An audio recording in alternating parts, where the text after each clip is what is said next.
எல்லாரும் எப்படி இருக்கீங்க? இன்னைக்கு என்ன புது ரெசிபி கொண்டு வந்திருக்கேன்னா சோள மாவு, வெள்ளை சோள மாவு தோசை. எல்லாருமே சிறுதானியத்துக்கு மாறிட்டு வர்றோம். சிறுதானியம் உடம்புக்கு ரொம்ப நல்லதுங்கிறதுனால இப்ப எல்லாம் சிறுதானியத்துக்கு மாறிட்டோம். அதுல இந்த சோள மாவு தோசை உடம்புக்கு ரொம்ப நல்லது, ஹெல்த்தி ஃபுட். இதுக்கு என்ன தேவையான பொருட்கள் என்னன்னா 2 கப்பு சோள மாவு, 1 கப் அரிசி மாவு, 1/4 கப்பு வறுத்த ரவை. ரவை எந்த ரவையா இருந்தாலும் எடுத்துக்கலாம். வெள்ளை ரவை ஒரு 1/4 கப்பு, கொஞ்சம் சீரகம், கொஞ்சம் உப்பு, தேவையான அளவு உப்பு, கொஞ்சம் கலருக்காக கொஞ்சம் சிகப்பு கொடுக்கும், கலர் சிகப்பா ரோஸ்டடா வருங்கிறதுக்காக கொஞ்சம் சுகர், கருவேப்பிலை, பச்சை மிளகாய் பொடியா நறுக்கி வச்சிருக்கேன், கொத்தமல்லி தழை, வெங்காயம் பொடியா நறுக்கி வச்சிருக்கேன், இஞ்சி. வெங்காயம் சாப்பிடாதவங்க வெங்காயத்தை ஸ்கிப் பண்ணிடுங்க.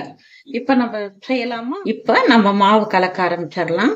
2 கப் சோள மாவை இதுல போட்டு, 2 கப் சோள மாவு, 1 கப் அரிசி மாவு, 1/4 கப் ரவை, தேவையான அளவு உப்பு, சீரகம், கருவேப்பிலை, பச்சை மிளகாய் கட் பண்ணினது, கொஞ்சம் கொத்தமல்லி தழை, பொடியா நறுக்கிய கொத்தமல்லி இலை, கொஞ்சம் இஞ்சி, துருவின இஞ்சி, வெங்காயம்.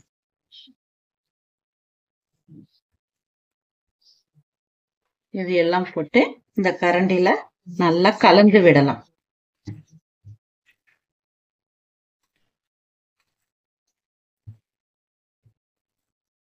கலந்துட்டு கொஞ்சம் கொஞ்சமா தண்ணி ஊற்றி மாவை கலக்கணும். மொத்தமா ஊத்தக்கூடாது. கொஞ்சம் கொஞ்சமா தண்ணி ஊற்றி மாவை கலந்துக்கலாம்.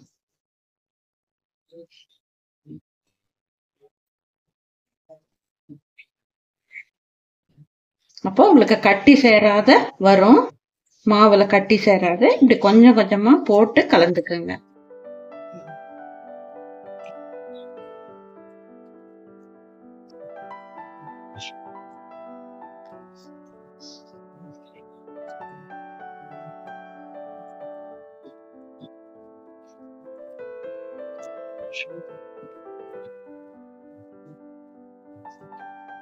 இதுக்கு தண்ணி கொஞ்சம் நிறைய தான் தேவைப்படும். 1 கப்பு அரிசி மாவுக்கு 3 கப்பு தண்ணி தேவைப்படும். ஆனா கொஞ்சம் கொஞ்சமா போட்டு கலந்துக்குங்க. இப்ப நம்ம எல்லாம் சேர்ந்து 3 கப்பு மாவு போட்டோம்.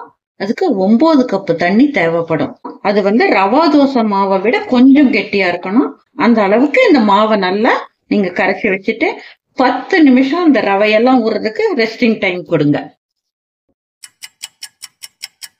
10 நிமிஷம் நம்ம ரெஸ்ட் டைம் விட்டோம். மாவு நல்லா ஊறி இருக்கு பாருங்க. இந்த கன்சிஸ்டன்சில இருக்கணும் மாவு. ரவா தோசை மாவை விட கொஞ்சம் திக்கா இருக்கணும். ஆனா நம்ம இட்லி தோசை மாவை விட கொஞ்சம் தண்ணியா தான் இருக்கணும் இந்த மாவு. இப்ப தோசை பண்ணலாமா? கல்லு காஞ்சிருச்சு. இப்ப நம்ம தோசை பண்ண ஆரம்பிக்கலாம்.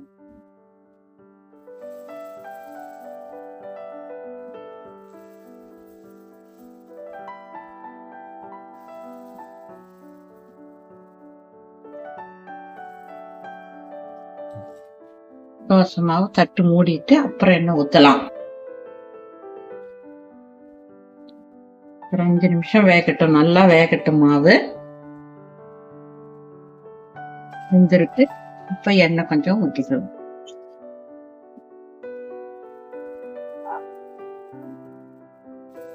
பாத்தீங்களா சோள மாவு தோசை எவ்வளவு அழகா வந்திருக்குன்னு. சாப்பிடவும் ரொம்ப டேஸ்டா இருக்கும். ரவா ரோஸ்ட் மாதிரி ரவா தோசை எல்லாம் சாப்பிடுறீங்களா, அந்த டேஸ்ட் இருக்கும். சோள மாவுன்னே நீங்க கண்டுபிடிக்க முடியாது, அவ்வளவு டேஸ்டா இருக்கும் இந்த தோசை. இப்ப நம்ம சிறுதானிய உணவு எடுத்துக்கிறது ரொம்ப நல்லது. அந்த சிறுதானியத்துல என்ன விதவிதமா செய்ய முடியுமோ அது போல செஞ்சு சாப்பிடலாம்.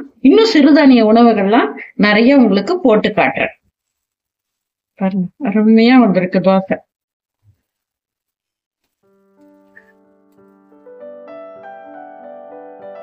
இந்த ரெசிபி உங்களுக்கு ரொம்ப பிடிச்சிருக்கும்னு நினைக்கிறேன். அடுத்த ரெசிபியோட உங்களை சீக்கிரம் சந்திக்கிறேன்.